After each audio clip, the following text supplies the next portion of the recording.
Sir पहले sir पहले तो अपना परिचय दे दें। मैं सबका परिचय करा देता हूँ। आप वाल्मीकि प्रसाद जी हैं। आप अखिल भारतीय पंचायत परिषद जिसकी स्थापना बलवंत राय मेहता जी ने की थी, जेपी आंदोलन इस पंचायत के रणनेता थे, उसके आप अभी राष्ट्रीय अध्यक्ष हैं। आप ब्रह्मदेव आनंद पासवान एक्स MP है राज्यसभा से और अखिल भारतीय पंचायत परिषद के वरिष्ठ उपाध्यक्ष हैं। मेरा नाम उमाशंकर मुंद्रा है। मैं अखिल भारतीय पंचायत परिषद से राष्ट्रीय उपाध्यक्ष हूँ और साथ में अंबेडकर भारत आंदोलन का राष्ट्रीय अध्यक्ष हूँ। अविनाश जी हैं, ये अविनाश जी हैं, आप ये अखिल भारतीय पंचायत परिषद के महासचिव हैं। संगठन के काम आप देखते हैं। सर लगातार 5 राज्यों में चुनाव का ऐलान हो चुका है, ठीक है। लगातार भाजपा दावा कर रही है कि 5 राज्य में भाजपा की ही सरकार बनेगी। सभी पार्टियां अपना अपना दावा करती है, इसमें भाजपा को क्यों पकड़ते हो? सबका ही दावा है कि हमारी सरकार बनेगी। कोई पार्टी ये कहती है हमारी सरकार नहीं बनेगी। लेकिन जिस तरीके से लगातार मोदी जी काम कर रहे हैं, महिला सुरक्षा पे काम कर रहे हैं और भी कई ऐसे काम है जो मोदी जी ने किए हैं, तो उन पर लगातार दावे कर रहे हैं कि इन सारे कामों से हम ही जीतेंगे। तो जनता जनमत देगी, पता लग जाएगा। लेकिन अगर राजस्थान की बात करूँ तो राजस्थान में कह रहे हैं कि जहाँ कांग्रेस की सरकार है, कह रहे हैं वहाँ भ्रष्टाचार है, महिलाएं सुरक्षित नहीं है कांग्रेस राज में। नहीं, उसका जब भ्रष्टाचार है और अगर कोई कह रहे हैं तो भ्रष्टाचार तो साफ दिख ही रहा है ना। ED की रोजाना रेड पड़ रही है, ब्यूरो के एंटी करप्शन की रेड पड़ रही है, सारे अधिकारी जेल के पीछे हैं, पेपर लीक हो रहे हैं। तो इसमें कौन सी, ये तो पूरी जनता जान रही है। महिलाओं की, छोटी छोटी बालिकाओं की बलात्कार हुए हैं, तो महिला सुरक्षित, और ये बात तो जग जाहिर है। राजस्थान की जनता जानती है, पूरे देश की जनता जानती है। पर सर अभी आप कह रहे हैं कि रेड जो है पड़ रहे हैं उन लोगों पर जब कांग्रेस पर रेड पड़ती है या किसी अन्य पार्टी पे पड़ते हैं तो आप जो है ये कह देते हैं कि जो सत्ताधारी पार्टी है वो बायस्ड है, यानी एक पक्ष से चलती, और जब उनके प्रति चलता है तो आप तो जनता को बताना चाहते हैं कि देखिए उनके प्रति पड़, तो ये तो दोहरा रवैया हो गया ना अपनी पार्टी का। एंटी करप्शन की जो कार्रवाई है वो तो रंगे हाथ पैसे लेते हुए पकड़ते हैं, वो होती है ना। उसमें पार्टी का क्या है? अधिकारी रिश्वत ले रहा है और वो पकड़ में आ रहा है, ऐसी घटनाएं हैं। इसमें कोई पार्टी का थोड़ी होता है अधिकारी तो देश में भ्रष्टाचार कर रहा है, ये साफ दिख रहा है, उस पर अंकुश नहीं है सरकार का। लेकिन सवाल ये कि जहाँ पर मैं आपके बात का जवाब दूं। जी, यह जो भ्रष्टाचार है, करप्शन है और जो भी समस्याएं हैं देश की समस्या है, मतलब हमारी आपकी सबकी समस्या है। उस समस्या का निदान क्या है यह कोई नहीं कह रहा। सब समस्या बोल रहे हैं, आप भी समस्या बोल रहे हैं, आप भी समस्या बोल रहे हैं, आप भी समस्या बोल रहे हैं। निदान इसका क्या है? निदान जनता के पास है। जब लोकतंत्र में आप है तो जनता के पास निदान है, और निदान पंचायत के पास है। पंचायत के बिना परिवर्तन हो ही नहीं सकता। निदान हमारे पास है। आप एक एक क्वेश्चन का पूछिए, मैं एक एक का जवाब आपको देता हूँ। निदान कौन करेगा? कौन पार्टी? बीजेपी? जनता करेगी निदान, जनता करेगी। कोई सत्ता परिवर्तन हो रहा, व्यवस्था परिवर्तन हुआ नहीं आज तक 75 साल में, और 75 साल में हम भिखारी बन गए, हम अपना वजूद भूल गए। हम पे जो स्वाभिमान था वह स्वाभिमान हमारा मर चुका है। यह आप लोग स्वयं देख रहे हैं, स्वयं महसूस कर रहे हैं, मैं नहीं बोल रहा। तो कौन है सबसे? कांग्रेस, भाजपा, कौन? कोई नहीं, पंचायत के जनता। लोकतंत्र में जनता सबसे सर्वोपरि है। न मोदी सर्वोपरि है, न राहुल गांधी सर्वोपरि है। मोदी। लेकिन आप कह रहे हैं आजादी के 75 साल हो गए, तो मोदी जी तो कह रहे हैं ना कि आप अमृत काल में जी रहे हैं। हाँ, अब उसका जवाब देता हूँ। अमृत काल 75 साल जो मंथन हुआ, समुद्र मंथन, हिंदुस्तान की जनता मतलब पंचायत के लोगों ने मंथन का जो विष निकला, शंकर का काम किया, पंचायत के लोग पिया विष 75 साल। अब जब अमृत काल आया है, माने उसका अमृत पीने का, तो अब दावा कार्यपालिका के लोग करते हैं कि अब ये अमृत अभी हम ही पिएंगे, आपको नहीं पीने देंगे। तो वही लड़ाई, वही संघर्ष हमारा वही है कि अमृत विष मैंने पिया है तो अमृत भी मैं ही पीऊँगा। अब जब अमृत निकलने की बारी, इतना संघर्ष के बाद किसान इतना बड़े त्याग किया है। आज़ादी के बाद नेहरू जी के मंत्रिमंडल में सारा जमीन मालिक था, वह रैयत बन गया, सबसे पहला किसान। और किसान का क्या हालत है देख लीजिए, सामने सबके सामने है। लेकिन भाजपा सरकार दावे करेगी किसान पहले से सरकार सुधरे हैं। सरकार दावे करती है, सब करती है, उस पर हमको नहीं जाना है। किसी की भी सरकार रहे, पंचायत को उससे कोई लेना तो नहीं। भाजपा सरकार तो पंचायत अब भाजपा सरकार हो या किसी की रहे, भाजपा सरकार है तो भाजपा सरकार 29 विषय हमारा है। संवैधानिक दर्जा जब पंचायतों को मिला तो 29 विषय पंचायत को व्याख्यापित है संविधान में कि 29 विषय राज्य सरकार पंचायतों को दे देगी। 92 में संवैधानिक दर्जा मिला है और राज्य सरकार को देना चाहिए था। आज 29 नहीं 30 बरस हो गया, एक भी विषय कोई राज्य सरकार पंचायत को नहीं दिया। तो हमारा संघर्ष वहाँ है। हम चुनाव को वहाँ देखते हैं कि कोई राज्य सरकार चुनाव हो रहा है 5 राज्य में, हम उस राज्य सरकार से पूछेंगे भैया हमारा 29 विषय दे रहे हो कि नहीं।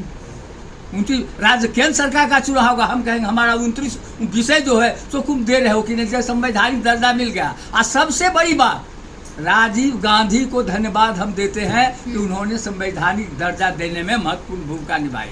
लेकिन हम नरेंद्र मोदी जी को भी धन्यवाद देते हैं कि उन्होंने सीमांकन किया। 24 अप्रैल 2020 को हमारे प्रधानमंत्री नरेंद्र मोदी ने कहा कि पंचायतों को आत्मनिर्भर होना ही होगा और हम स्वामित्व दे रहे हैं। तो जब स्वामित्व दे दिया कि पंचायत क्षेत्र के अंदर स्वामित्व मिल गया, तब 4था साल जा रहा है, अब भी राज्य सरकार क्यों नहीं पंचायतों को 29 विषय दे रही है। लेकिन अभी आपने किसानों की बात की तो भाजपा सरकार सबसे ज्यादा किसानों के लिए काम कर रही है। नहीं, भाजपा सरकार की नहीं, किसान नेता के बारे में हम कह रहे हैं। किसान के नेता कहते हैं कि हम किसान के नेता हैं, किसान कहते यही। लेकिन किसान मतलब पंचायत, पंचायत मतलब किसान। कोई पंचायत से कोई राय ही नहीं लिया गया तो क्या किसान के नेता। लेकिन सर अभी भी पंचायत क्या किसान के नेता। हम आप ही से जवाब पूछता हूँ, मैं आप ही से क्वेश्चन पूछता हूँ कि पंचायत से, जबकि आपकी लोकतांत्रिक व्यवस्था में है, पंचायत का ग्राम सभा जो प्रस्ताव पारित करेगा वह प्रस्ताव सारे देश में लागू होगा। तब किसान को आंदोलन करने की पहले तो प्रस्ताव पारित करते रहे भाई, आंदोलन तो अंतिम जगह ने है। आपने किसान को, लोकतंत्र को, जो पंचायत की ग्राम सभा है उसको मानने के लिए तैयार नहीं है। आप कहते हैं हम शंभू हो गया।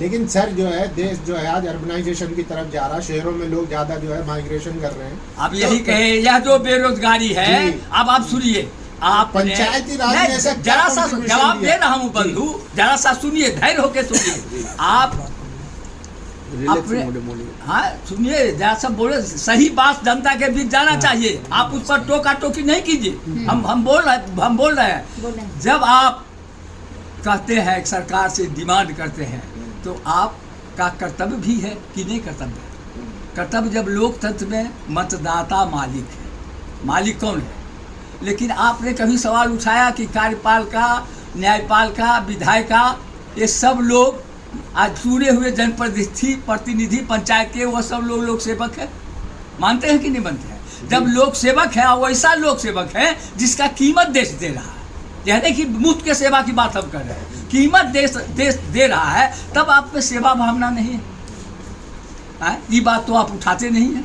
मीडिया के लोग हैं। मैं आपसे क्वेश्चन करता हूँ, क्यों नहीं उठाते। आपके हृदय की बात बोल रहे हैं। सर हम तो लगातार वही बात आइए, यही बात तो कह रहा हूँ कि जब मालिक अपना काम शुरू करेगा, ग्राम सभा मालिक है, मोहल्ला सभा मालिक है, वह मालिक जब अपने अधिकार को जानेगा, वो जानिए दे रहा कि हमारा क्या अधिकार है। संविधान के विशेषज्ञ, वकील, जितना सब लोग हैं, वह लोग भी नहीं जानने देना चाहते हैं जनता को कि उसका अधिकार है। वह हनुमान है, हनुमान को कि कोई इतना ताकत था कि उनको मालूम नहीं था कि हमारा कितना ताकत है। जनता वही हनुमान है और हम जामबंद की भूमिका में, ऑल इंडिया पंचायत परिषद जामबंद की, हनुमान को उसकी ताकत का एहसास करवा रहे हैं। सर आप लोग अम्बेडकरवादी लोग हैं, कह रहे हैं कि जब से बीजेपी की सरकार है, जब से अम्बेडकरवादियों पर जुल्म हो रहा है, तो क्या आपको लगता है कि सत्ता परिवर्तन होनी चाहिए या फिर मोदी जी को ही आनी चाहिए। हम लोग, जुल्म जो हो रहा है वो जिस समय से सरकार बनी है तब से हो रहा है। मोदी जी के समय में नहीं, नेहरू जी के समय में नहीं, वो जुल्म होता रहा है, होता रहेगा, वो हो रहा है। समाधान क्या है इसका? समाधान का है जनता के हाथ में शासन। पंचायत, एक बात सुन लीजिए, योजना आयोग, नीति आयोग बना, पंचायत को क्या विकास का मॉडल होगा, आज तक नहीं बन सका। सर, आप केंद्र पे करोड़ों रुपया खर्च हो गया, हमारे गांव के विकास का क्या मॉडल होगा, नहीं बन सका। तो हम काहे क्यों बोल रहे हैं? सर, आप पूर्व सांसद रहे, आप किस तरह से देख रहे हैं कि जो मोदी जी का 9 साल का कार्यकाल रहा, क्या लगता है कि बदलाव होनी चाहिए या फिर से मोदी जी को आनी चाहिए? देखिए, हम अभी कुछ नहीं बोलेंगे, हमारा राष्ट्रीय अध्यक्ष बोल रहे हैं, क्वेश्चन उनसे कीजिए। सर एक सवाल आपसे है, आप पूरी तरीके से ना कांग्रेस से खुश है ना भाजपा से खुश है, तो 24 में चाहते क्यों? नहीं, हम नरेंद्र मोदी जी से खुश हैं। हाँ। उन्होंने स्वामित्व दिया है, अब जनता को बताना है कि तुमको स्वामित्व मिल गया। अब तुम आंदोलन करके प्रस्ताव पारित करो सारे देश में, पंचायतों का, जिला परिषद, पंचायत समिति और पंचायत का, और सरकार को दो। सरकार को देना पड़ेगा, कानूनी रूप से बाध्य है। 29 विषय पंचायतों को देना पड़ेगा राज्य सरकार। सर, आप केंद्र सरकार को बोल रहे हैं, नारी सशक्तिकरण की भी बात होती है, 1/3 सीट जो है वो ग्रामीण में अरे रिजर्व नारी किया। सशक्तिकरण, हाँ। 1/3 जो है महिलाओं को रिजर्व कर दिया गया है। ठीक। लेकिन जब रिप्रेजेंटेशन की बात आती है, सीट टिकटें तो औरतों को दे दी जाती है, औरतों को ये तक नहीं पता होता कि वो वार्ड मेंबर है, वार्ड मेंबर का क्या कार्य होता है, सिर्फ अंगूठा लगाना और हस्ताक्षर करने से थोड़ी हो जाता है। अब इसका जवाब भी सुन लीजिए। पंचायतों को 50% आरक्षण है महिला, यहाँ तो 33% दिए हैं, पंचायत में 50% है। यह बात भी सही है कि उनके पति काम करते हैं, तो लेकिन शुरुआत कैसे कीजिएगा? शुरुआत तो करिएगा। एक चीज आज एक डेग आपको मिला, तो दूसरा डेग चढ़ने के लिए तो उन्हीं को तैयार होना पड़ेगा। जैसे शक्ति, हमारी संस्कृति में शक्ति, दुर्गा, लक्ष्मी, सरस्वती और दुर्गा, सती का जो रूप है, बिना स्त्री शक्ति के हिंदुस्तान का जो विश्व गुरु का बात है, सफल हो नहीं सकता है। और जहाँ तक लोग प्रसिद्ध होने के लिए करते हैं कि भाई हमका आप जाने, लोग जाने। अब मेरी बात एक लाइन हमारा नोट कर लीजिए, चाहत नहीं मुझे मशहूर होने की, मेरी तो ख्वाहिश बस इतनी है कि आप मुझे जानते हैं। अच्छों ने अच्छा जाना मुझे, बुरे ने बुरा माना मुझे, जिसकी जितनी चाहत थी उसने उतना पहचाना मुझे। ये जिंदगी का फलसफा भी कुछ अजीब है, शाम कटती नहीं, साल दर साल बीतते चले जाते हैं। जिंदगी के दौर में अगर आप पास हो गए तो कितने अपने पीछे छोड़ जाते हैं, अगर आप फेल हो गए तो कितने अपने पीछे छोड़ जाते हैं। हम तो अपने गांव की मिट्टी पर बैठा उसका सुगंध ले रहा हूँ, क्योंकि मुझे अपनी औकात मालूम है। ठीक है सर, बहुत शुक्रिया। अभी मैं चाहूँगा हमारे पत्रकार भाई साहब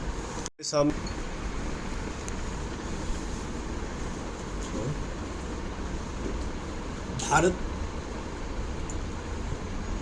का एक बार अंग्रेज के टाइम में भी और आज़ादी के बाद भी जनगणना हुआ है।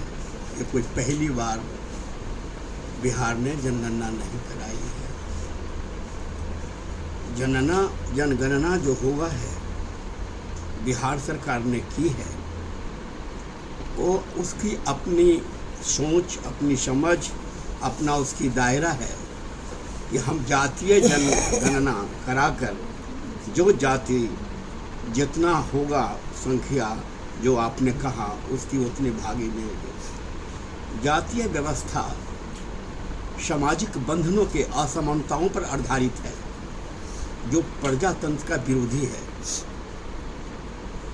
जातीय जनगणना जो है, ये जनगणना में जो अभी दिखाया जा रहा है कि बिहार में सवर्णों की संख्या जो 15 था वो 10 हो गया, 12% 12 हो गया, 3 घट गया है।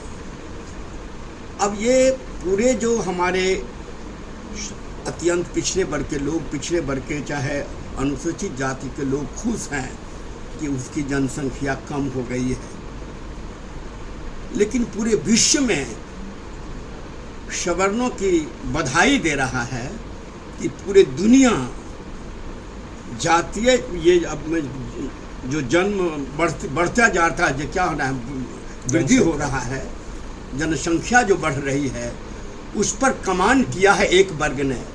उसने पूरे विश्व को शिक्षा दिया है कि जब तक हम जनसंख्या कम नहीं करेंगे तब तक ये संतुलन धरती पर नहीं रहेगा। बढ़ती आबादी, न अन्न मिलेगा, न खाना मिलेगा, न पानी मिलेगा, न वस्त्र मिलेगा, न मकान मिलेगा, इसको रोको, उसने शिक्षा दिया है।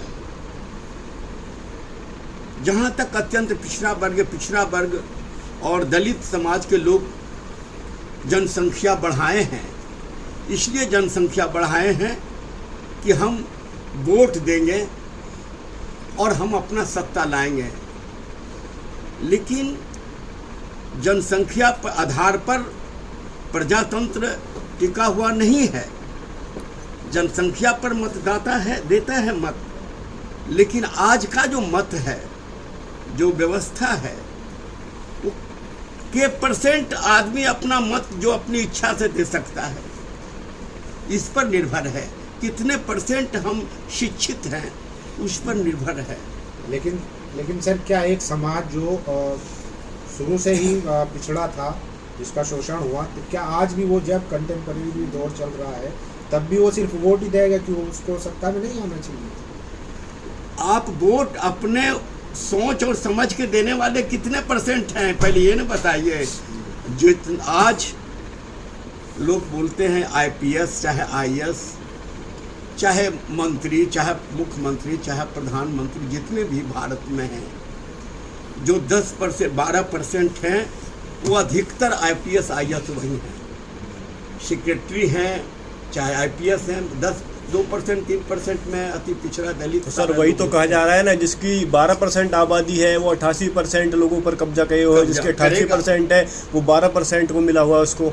तो कैसे समानता कैसे आएगी, कैसे अधिकार मिलेगा सबको, बराबरी कैसे होगी? जहाँ जो बोल रहे हैं हमारे राष्ट्रीय अध्यक्ष बुआ जी, जो बुनियाद है धरती का वो पंचायत है। बिहार वैशाली की धरती प्रजातंत्र की जननी है, जहाँ से वैशाल राजा ने पंचायत राज शुरू किया था। जो भारत में आज गणराज्य है वो वैशाली से शुरू हुआ था। चाहे बिहार जो है महात्मा गांधी का आंदोलन भूमि है, जयप्रकाश की क्रांति भूमि है, चाणक्य की राजनीति भूमि है, नालंदा विश्वविद्यालय की शैक्षणिक भूमि है, और धार्मिक भी लीजिए तो आपका जैन धर्म नालंदा से, बौद्ध धर्म गया से, सिख धर्म पटना साहिब से, और राम भगवान का जन्म वहीं हुए थे। जो गुरु थे उनको जो जग किए थे वहीं, सीता मैया वहीं से, लव कुश जहाँ पैदा हुआ था वाल्मीकि नगर वहीं थे। तो ये जो पंचायत की राज है, जिस पंचायती राज के बारे में हमारे राष्ट्रीय अध्यक्ष ने कहा है, वर्तमान भारत सरकार ने पंचायत को 29 को अधिकार दिया है। 45 विभाग है पूरे भारत में, उसमें 29 को कहा कि भारत में 29 जो सब विभाग है वो पंचायत खुद देखेगी, और बकिया 16 जो है वो भारत सरकार और प्रांत सरकार देखेगी। तो ये जब तक 29 विभाग पंचायत को नहीं मिल जाता है, तब तक पंचायत के रहने वाले लोग आगे नहीं बढ़ते हैं। तब न ब्लॉक बढ़ेगा, न जिला बढ़ेगा, न मंडल बढ़ेगा, न प्रांत बढ़ेगा, न देश बढ़ेगा। जमीन पंचायत है, पंचायत विकसित होगा तो देश भी विकसित होगा। आप बोलते हैं भारत माता की जय, राष्ट्र के बारे में बोलते हैं, भारत माता की जय, राष्ट्रीय एकता और अखंडता क्या है, राष्ट्र क्या है, भारत क्या है? भारत कोई जंगल तो नहीं है, पहाड़ तो नहीं है, नदी तो नहीं है, नाला तो नहीं है। भारत माता क्या है, राष्ट्र क्या है? ये नदी नाला है, पहाड़ है, बड़े बड़े बिल्डिंग है, पुल है, यही भारत राष्ट्र है। राष्ट्र जो पंचायतों में रहने वाले, गांव में रहने वाले जो संख्या है, जो व्यक्ति है, चाहे वो अशिक्षित हो, शिक्षित हो, प्रौढ़ हो, बच्चा हो, वही भारत है, वही राष्ट्र है। जब तक वो ठीक नहीं होगा तो ये बड़े बड़े पुल और बड़े बड़े ये मेट्रो और रेल और सारा चीज़, हवाई जहाज विकसित होने से थोड़ी विकसित देश होगा। इसलिए पंचायत, देखिए भाई, पंचायत हमारा नेशनल प्रेसिडेंट है, हम वाइस प्रेसिडेंट हैं। हम बराबर भारत सरकार को लिखते रहे हैं कि जब तक पंचायत पर नज़र नहीं डालेंगे, पंचायत को विकसित नहीं करेंगे, देश विकसित नहीं होगा। अब यह बात मानते हैं कि डॉक्टर भीमराव अंबेडकर ने जो हमको अधिकार दिया है एक वोट का, चाहे राजा हो, चाहे फकीर हो, चाहे राष्ट्रपति हो, चाहे खाकपति हो, एक ही वोट देने का पावर है। कोई 2 वोट तो नहीं दे सकता, चाहे अरबपति खरबपति हो, चाहे राजपति हो, चाहे भिखमंगा हो, चाहे राजा हो। एक ही वोट देने का अधिकार अम्बेडकर ने दिया है और वही वोट से हमारा सरकार बनती है। लेकिन वो वोट देने वाले आज गुलाम हैं और वोट लेने वाले राजा हैं। भारत सरकार में जो बना है, कानून बना है, जिस कानून में 39 और 46 में अधिकार हमको रोटी कपड़ा मकान देने का है, आज क्यों रोटी दिया जा रहा है? ये अधिकार है आपका शिक्षा लेने का, रोजगार लेने का, रोटी लेने का, रोटी कपड़ा मकान। अगर हमको आप रोजी रोजगार नहीं देते हैं तो सरकार को फर्ज बनता है कि और नौजवान जो विक्षिप्तता, आत्महत्या की प्रवृत्ति, नशाखोरी, गिरह कल्ला कर रहा है, जो भारत में जन्म लेने का पश्चाताप कर रहा है, जिसका भविष्य खराब हो रहा है, ऐसे लोगों को आप रोजी रोटी कपड़ा नहीं देते हैं तो रोटी कपड़ा मकान आपको देना होगा फ्री में। ये अधिकार है आपको 39 में, 46 में, वो नहीं दे पा रहा है। आप कह रहे हैं 80 करोड़ आदमी को हम अनाज दे रहे हैं, तो अनाज तो दे रहे हैं, कहाँ रह रहा है, कैसे रह रहा है, किस स्थिति में रह रहा है? आप भिखमंगा बना रहे हैं देश को। लेकिन सर आपकी बात तो पहुंच ही नहीं पा रही। जो आपके मुद्दे हैं पंचायत आप किस लिए हैं? आप जो ये विधायिका, कार्यपालिका, न्यायपालिका और जो मीडिया है, ये चौथा स्तंभ आप खड़े हैं। वही मेरा सवाल है सर, क्योंकि पूरा कंट्रोल तो सरकार का है या पूंजीपतियों का है, लेकिन जो गांव ग्राम में रह रहा है वो अपनी बात को रख नहीं पाता। ऐसे में आप कैसे लड़ेंगे? क्योंकि पूरा कंट्रोल तो मीडिया पे पूंजीपतियों का है और उसका है।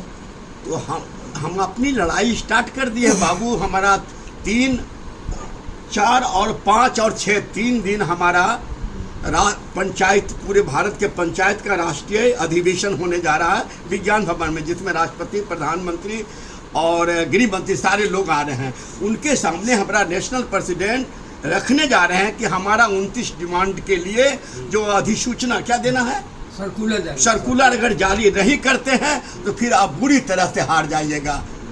अगर आप सर्कुलर, आपने पावर दे दिया है और चिट्ठी जारी नहीं कर रहे हैं, सर्कुलर जारी नहीं कर रहे हैं, जिसके चलते प्रांत सरकार समूचा 3200 प्रांत जो है पंचायत को अधिकार नहीं दे रहा है। अधिकार दिया है भारत सरकार, नरेंद्र मोदी जी ने, लेकिन सर्कुलर जारी नहीं किया है। आपने कैबिनेट से पास कर दिया, लेकिन सर्कुलर जारी कीजिए। जैसे ही सर्कुलर जारी करेगा तो ये भाजपा सरकार 300 नहीं 400 से ऊपर एमपी जीत करके आ जाएगा, इसलिए कि पंचायत खुश हो जाएगा। पंचायत में तमाम लड़कों को रोजी रोजगार मिल जाएगा। हर पंचायत को 100 करोड़ 200 करोड़ मिलेगा। कौन काम करना करो, जो उद्योग धंधा खोलना है खोलो, ये अधिकार दिया है भारत सरकार ने, वर्तमान भारत सरकार। लेकिन सर 2 टर्म की सरकार हो गई, क्या अभी तक ऐसा दबाव आप लोग नहीं बना पाए या सरकार को नहीं दिखा कि उनको सर्कुलर जारी कर देना चाहिए था? अब ये अधिकार 100 डिग्री 99 डिग्री सेंटीग्रेड पर पानी रहता है। 100 डिग्री उबाल बिंदु है, 100 डिग्री पर बात हो जाता है। तो हमारा जो आंदोलन चल रहा है उसका परिणाम है कि प्रधानमंत्री ने 24 अप्रैल 2020 को घोषणा किया कि हमने पंचायतों को आत्मनिर्भर है और हमने स्वामित्व दिया। तो जो चल रहा है तो शब्द कभी बेकार नहीं जाता है, वो है, वो अब छलांग लगाने की स्थिति में है और हमको अब छलांग लगाने से कोई रोक नहीं सकता है। नहीं राज्य सरकार रोक सकती है, नहीं केंद्र सरकार रोक सकती है। चलिए, अब मैं चाहूँगा कि